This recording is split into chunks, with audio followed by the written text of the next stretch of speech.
السلام علیکم ورحمۃ اللہ وبرکاتہ۔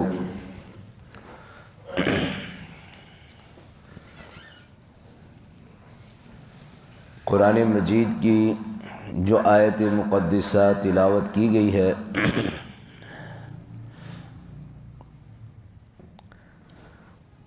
اس آیت کی تشریح سے قبل جو اس کی تشریح میں سرور دو عالم صلی اللہ علیہ وسلم نے ایک حدیث مبارکہ ارشاد فرمائی ہے، وہ بڑی اہم ہے۔ حضور سرور دو عالم صلی اللہ علیہ وسلم نے حضرت ابو ذر غفاری رضی اللہ تعالیٰ عنہ کو ایک دن فرمایا، اے ابو ذر، میری نصیحتیں غور سے سنو اور اس کو یاد کرو، اس کے اندر غور و فکر کرو اور پھر اس پر عمل کرو۔ حضرت ابو ذر غفاری رضی اللہ تعالیٰ عنہ ارشاد فرماتے ہیں،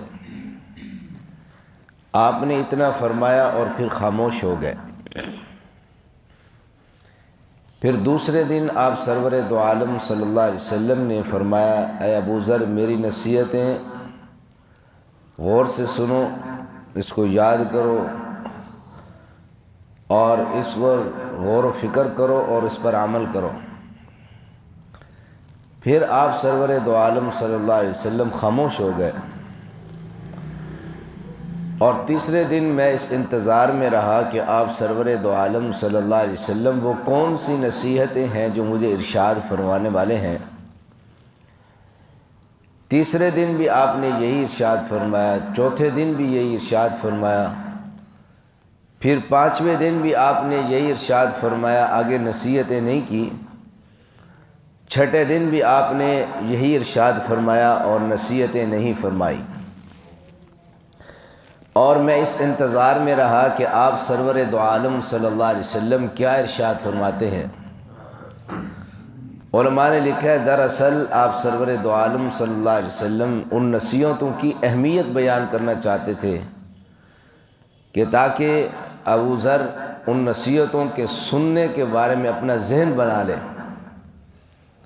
کہ وہ کتنی اہم نصیحتیں ہوں گی، کتنی عظمت والی اور کتنی برکت والی نصیحتیں ہوں گی، اور ان کی کتنی اہمیت ہوگی کہ سرور دو عالم صلی اللہ علیہ وسلم 6 دن سے مجھے فرما رہے ہیں اور ابھی تک وہ نصیحتیں نہیں فرمائی۔ گویا اس کی اہمیت بیان فرما رہے تھے۔ تو وہ نصیحتیں اور وہ باتیں کوئی نئی باتیں نہیں ہیں، قرآن حدیث کی باتیں ہم روزانہ سنتے رہتے ہیں، لیکن جناب نبی کریم سرور دو عالم صلی اللہ علیہ وسلم نے ان کو علیحدہ سے فرمایا تاکہ اس کی اہمیت واضح ہو جائے۔ اور پھر جناب نبی کریم سرور دو عالم صلی اللہ علیہ وسلم جیسے ہم کوئی ایک بات دین کی کوئی نئی بات سنیں، یہ نہیں کہ ہمیشہ نئی بات ہو کہ اس کے اندر مزہ آتا ہے اور اس کے بندہ توجہ کرتا ہے۔ آدمی دن میں 5 مرتبہ نماز پڑھتا ہے، ہر مرتبہ نماز پڑھنے کے انتظار میں رہتا ہے، ہر سال روزے رکھتا ہے، لیکن روزے رکھنے کے انسان ہر وقت ہر سال میں تمنا رکھتا ہے کہ کب رمضان مبارک کا روزے آئیں اور میں اس کو رکھوں۔ تو پرانی بات کے کرنے سے اس کی اہمیت ختم نہیں ہو جاتی، لیکن جناب نبی کریم سرور دو عالم صلی اللہ علیہ وسلم جو 6 دن تک آپ سرور دو عالم صلی اللہ علیہ وسلم حضرت ابو ذر غفاری رضی اللہ تعالیٰ عنہ کو یہ ارشاد فرما رہے ہیں کہ ابو ذر، میری نصیحتوں کو غور سے سنو اور اس کو یاد کرو اور اس کے اندر غور و فکر کرو اور پھر اس پر عمل کرو۔ حضرت ابو ذر غفاری کہتے ہیں، میں ہمیشہ انتظار میں رہا، یہاں تک کہ ایک دن آپ سرور دو عالم صلی اللہ علیہ وسلم نے 7ویں دن بلکہ مجھے فرمایا کہ ابو ذر، میری نصیحتیں غور سے سنو اور پھر اس کو یاد کرو، پھر اس کو غور و فکر کرو، عمل کرو۔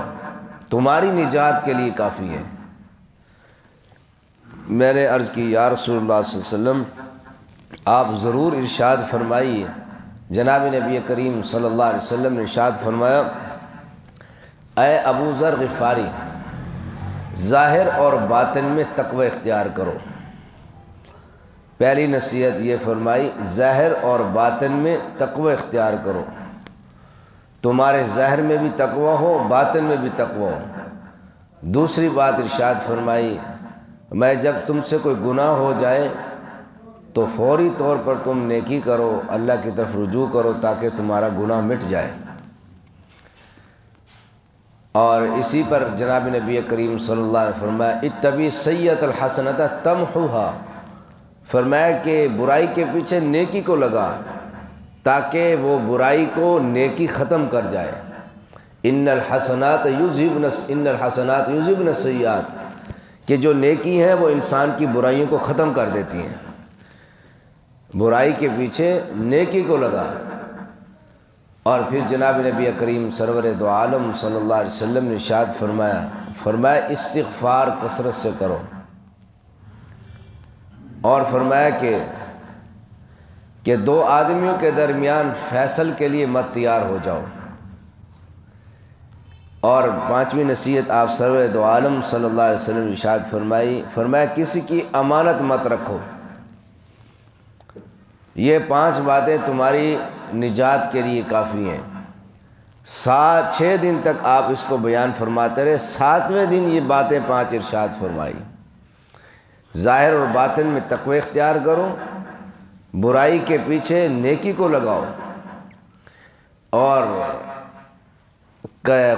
اپنا استغفار کثرت سے کرو، اور فرمایا کہ امانت کسی کی مت رکھو، اور 2 آدمیوں کے درمیان فیصل مت بنو، اس سے بچو۔ حدیث پاک کے اندر آتا ہے کہ جو 2 آدمیوں کے درمیان فیصل بنا دیا گیا ایسے ہے جیسے بغیر چھری کے اس کو ذبح کر دیا گیا ہو، بغیر چھری کے اس کو ذبح کر دیا گیا ہو۔ یہ بہت بڑی اہمیت کی بات ہے کہ انسان فیصل بننے کے لیے تیار تو ہو جاتا ہے، چھری سے انسان کوئی چیز جلدی کاٹی جاتی ہے، لیکن بغیر چھری کے کیسے؟ بغیر سکین، حدیث پاک کے اندر لفظ آتا ہے۔ تو ان چیزوں سے انسان بڑا بننے سے بچے کہ اس کے سارا کرتا دھرتا اور گناہ اور ثواب اسی کے سر پر ہو جاتا ہے جو فیصل بن جاتا ہے۔ تو پہلی بات سرور دو عالم صلی اللہ علیہ وسلم نے جو ارشاد فرمائی وہ یہی تھی کہ ظاہر اور باطن میں تقوی اختیار کرو۔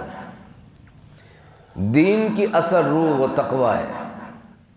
اگر پورے دین کا اگر خلاصہ آپ چاہتے ہیں تو صرف ایک ہی لفظ ہے تقوی۔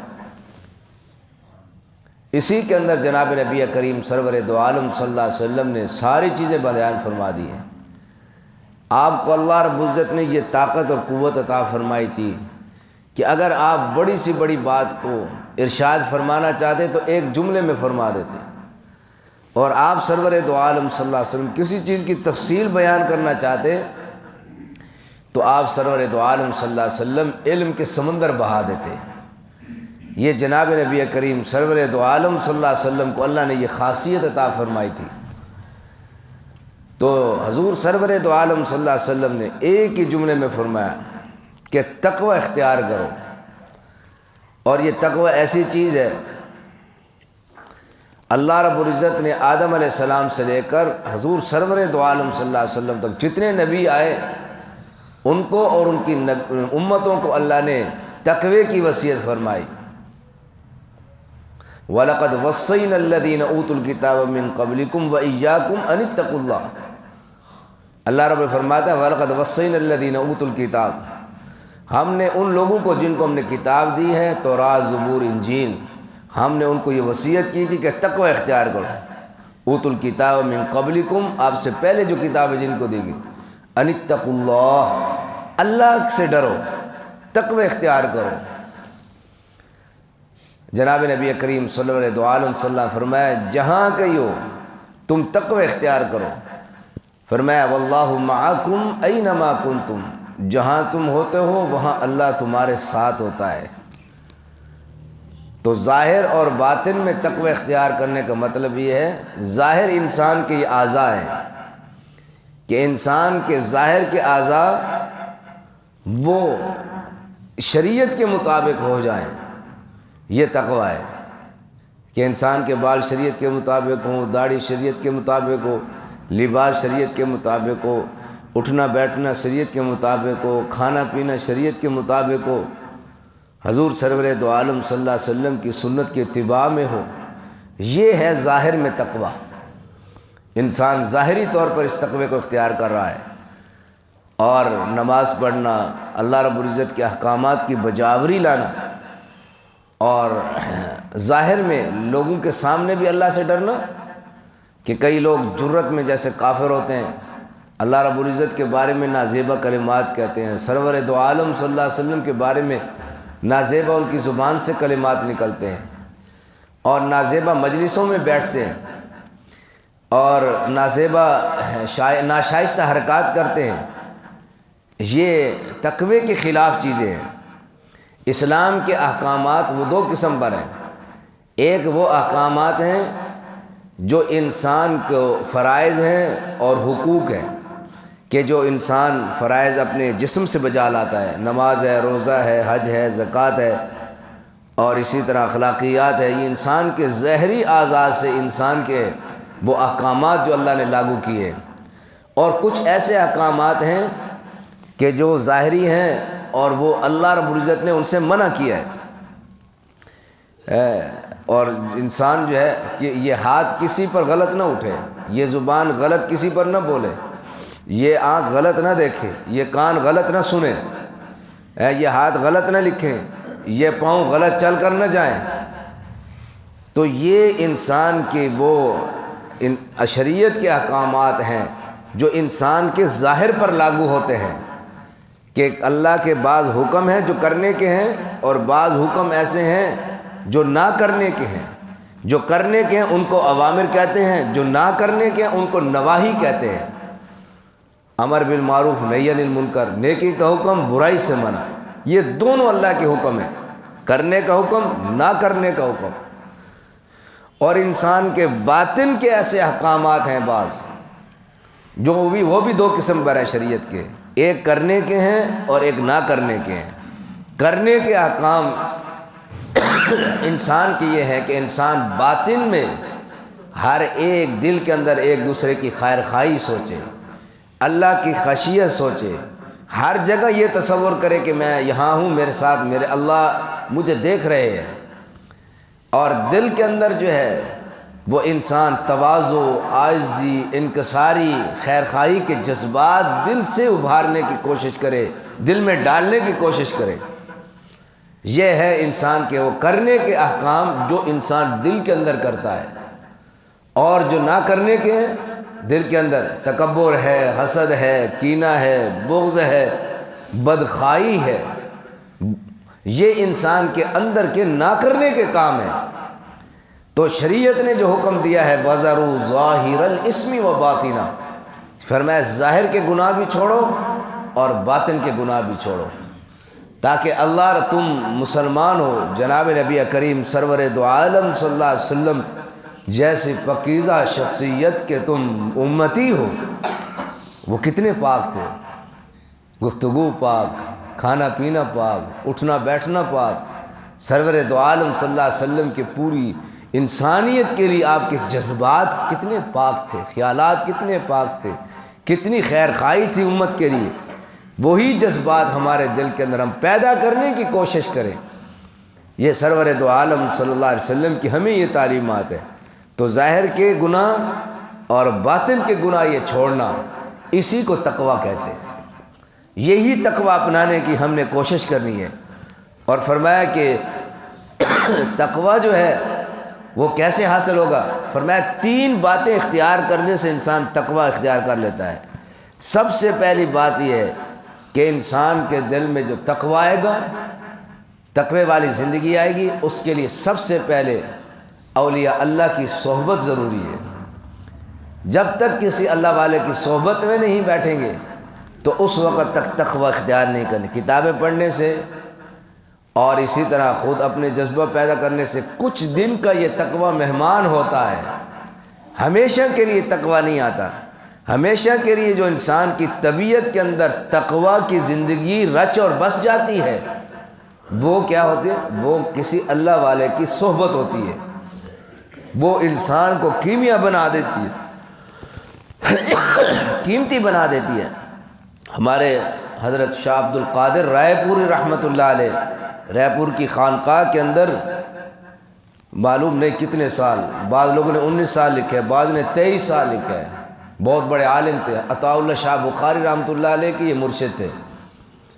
وہاں اتنے سال تک اپنے بزرگوں کی صحبت میں رہ کر اسی تقوی کو اختیار کرنے کی انہوں نے مشق کی ہے۔ جناب نبی کریم سرور دو عالم صلی اللہ علیہ وسلم کی صحبت میں سب سے زیادہ جو رہے وہ سیدنا ابو بکر صدیق رضی اللہ تعالیٰ عنہ رہے، اور ابو بکر صدیق رضی اللہ تعالیٰ عنہ وہ جو سارے صحابہ تھے، اللہ نے قرآن میں ان کو کہا اولئک هم المتقون، اور ابو بکر صدیق نے حضور کے سب سے زیادہ صحبت اختیار کی تو فرمایا وَسَيُجَنَّبُهَا الْأَتْقَى، کہ جہنم سے جو دور رہے گا بچا دیا جائے گا، وہ سب سے بڑا متقی ابو بکر صدیق ہوگا۔ صحبت زیادہ اختیار کی سرور دو عالم صلی اللہ علیہ وسلم کی، اس صحبت کی برکت سے سرور دو عالم صلی اللہ علیہ وسلم نے قرآن مجید نے ان کو اتقا کہا ہے، متقیوں کا سردار کہا ہے۔ تو یہ تقوی جو اختیار ہوتا ہے تو یہ اصل میں یہ سینہ بسینہ منتقل ہوتا ہے۔ جناب نبی کریم سرور دو عالم صلی اللہ علیہ وسلم کی صحبت کا عکس وہ ابو بکر صدیق رضی اللہ تعالیٰ عنہ میں، پھر یہ منتقل ہوتا ہوتا جو ان کی صحبت میں رہے، جو ان کی صحبت میں رہے۔ آج ہمارے اندر المیہ یہ ہے کہ ہم اپنے کسی اللہ والے سے، کسی شریعت کے صحیح جاننے والے کی صحبت میں نہیں بیٹھتے، اور یہ ہمارے اندر یہ ایک عجیب سی کیفیت، یار یہ کیا ہے، ایسے ٹائم ضائع کرنے والے ترقی والی باتیں کرے، کوئی اڑنے چڑھنے والی، کوئی ایسی کوئی محل بنانے والی، کوئی افسر بنانے والی، کوئی ایسی باتیں کریں پھر تاکہ مزہ آئے۔ اور ان باتوں کے سننے کے لیے، ان صحبت میں بیٹھنے کے لیے ہم لوگوں کے پاس وقت نہیں ہے، ٹائم نہیں ہے، جس کے لیے اللہ نے ہمیں پیدا کیا ہے کہ دل کے اندر خوف پیدا ہو جائے، تقوی پیدا ہو جائے۔ حضرت ابو بکر صدیق رضی اللہ تعالیٰ عنہ، حضرت فاروق اعظم، عثمان غنی، حضرت علی رضی اللہ، خلفائے راشدین کے دور میں صحابہ کرام موجود تھے، حضور کی صحبت یافتہ تھے، ان کے دل کے اندر تقوی تھا اور ایک دوسرے کا احساس تھا۔ وہ کیسے ایک دوسرے کا خیال کرتے تھے؟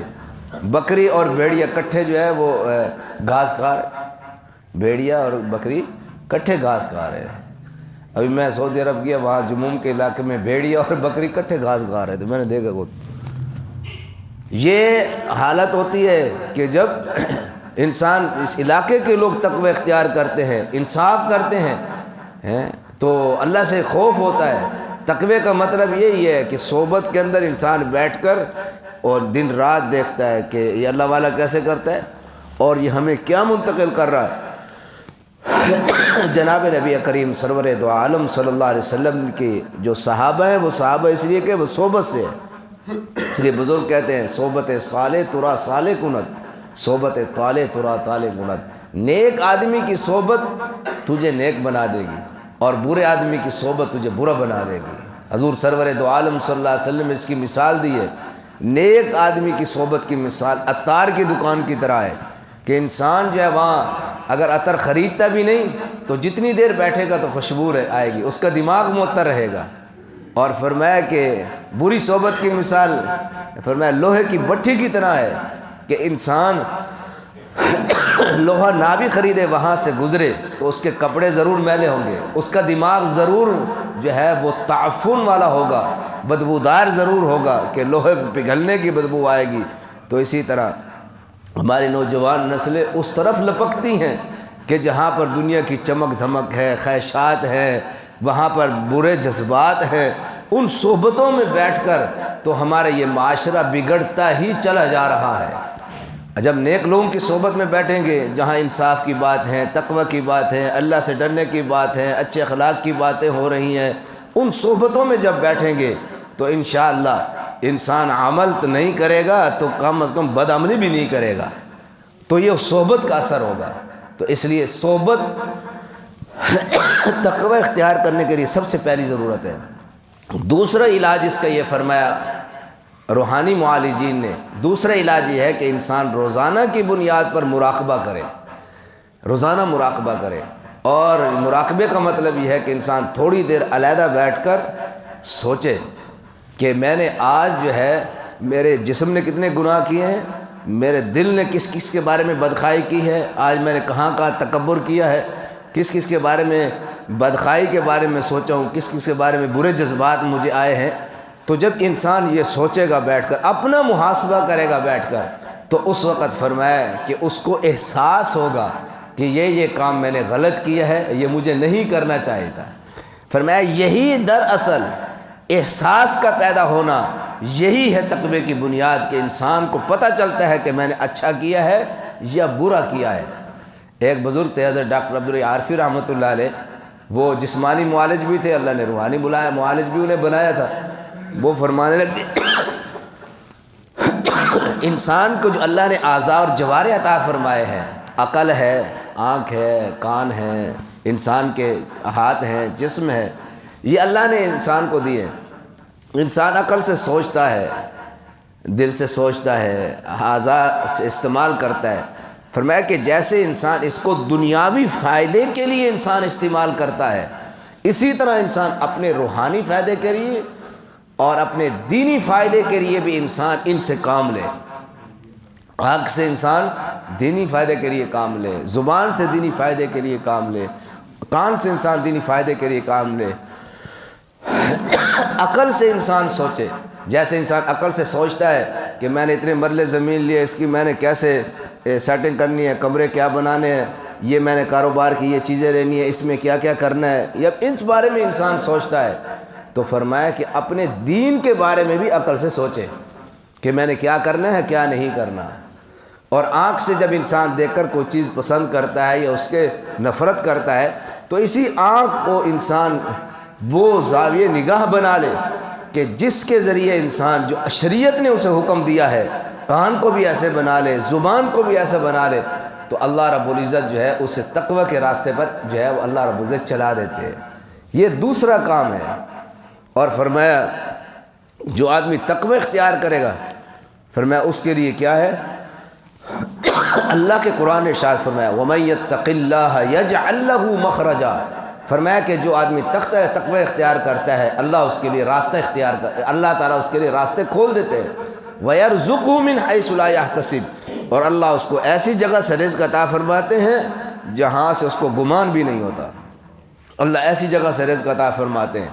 تو تقوی اختیار کرنے کے ایک دنیاوی فائدے اور دینی فائدے۔ دنیا میں انسان ایسے کام کرتا ہے کہ جس کی وجہ سے لوگ بھی راحت میں رہتے ہیں اور یہ خود بھی راحت میں رہتا ہے، اور پھر قبر میں بھی اس کو راحت ملے گی اور جنت میں بھی اس کو راحت ملے گی، یہ ہے۔ اور فرمایا کہ اخروی فائدے یہ ہیں کہ جنت اس کی روشن، آخرت اس کی روشن، اور اللہ کے نیک لوگوں کے اندر فرمایا کہ اس کا شمار ہوگا۔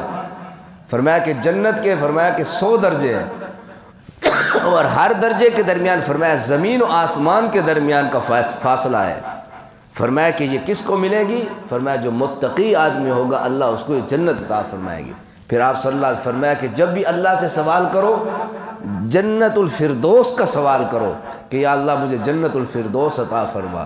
حضور سرور دو عالم صلی اللہ علیہ وسلم نے ارشاد فرمایا کہ قیامت کے دن ایک آدمی جنت کے ایک محل کو دور سے دیکھے گا جو اسے بہت اچھا لگے گا، اسے بہت پیارا لگے گا، خوبصورت لگے گا، اور وہ کہے گا یہ تو میرا نہیں ہو سکتا، کسی نبی کا ہی ہوگا، میرے جیسے غریب آدمی اور میرے جیسے گناہ گار کا یہ محل کیسے ہو۔ تو اس کے قریب ایک فرشتہ کھڑا ہوگا، اس کی بات سن رہا ہوگا، اور فرشتہ اس کو کہے گا یہ محل تجھے بھی مل سکتا ہے۔ وہ کہے گا کیسے؟ تو وہ کہے گا کہ کسی آدمی نے آپ کا حق دینا ہے، اگر آپ اس حق کو معاف کر دیں اللہ اس معاف کرنے کے بدلے میں آپ کو اللہ یہ محل دے دے۔ کتنا فائدہ ہے معاف کرنے کا، معافی کا بڑا فائدہ ہے۔ آج تو ہم کوئی کسی سے کوئی تھوڑی سی ٹچ ہو جائے نا، جب تک اس سے بدلہ نہ لیں اس وقت تک کوئی معافی نہیں ہے ہمارے ہاں۔ جناب دیکھو کتنا بڑا، وہ کہے گا کہ مجھے یہ قبول ہے کہ میں اس کو اپنا حق معاف کرتا ہوں، تو اللہ رب العزت فرمائیں گے کہ اسی محل میں جو تجھے بہت اچھا لگ رہا ہے، چمک دھمک ہے، اس کے رونقیں بہت زیادہ ہے، تو سمجھ رہا تھا کسی نبی کا ہے، تو نے میرے بندے کو معاف کیا ہے، تو فرمایا اس کے بدلے میں تجھے جنت عطا کرتا ہوں، یہ جنت کا محل عطا کرتا ہوں۔ حدیث پاک کے اندر آتا ہے حضرت موسیٰ علیہ السلام کو اللہ نے فرمایا کہ اپنے بندوں کو کہہ دو کہ وہ ایک کام کر لیں، میں ان کو جنت عطا فرماؤں گا۔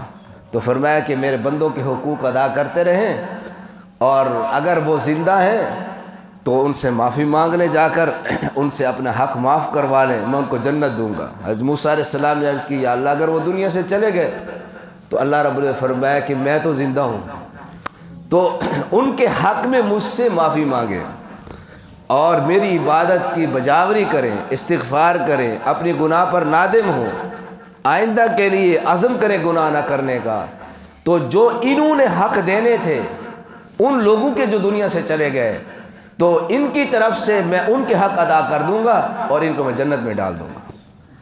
تو یہ اللہ کی بڑی عنایتیں ہیں، تو تقوی اختیار کریں۔ اللہ رب العزت ظاہر اور باطن کے گناہوں کو ہم چھوڑ دیں، ظاہر میں بھی ہم سرور دو عالم صلی اللہ علیہ وسلم کے سچے امتی لگیں، اور باطن میں بھی حضور سرور دو عالم صلی اللہ علیہ وسلم کے ساتھ تعلق ہو۔ اللہ عمل کی توفیق نصیب فرمائے۔ وآخر دعوانا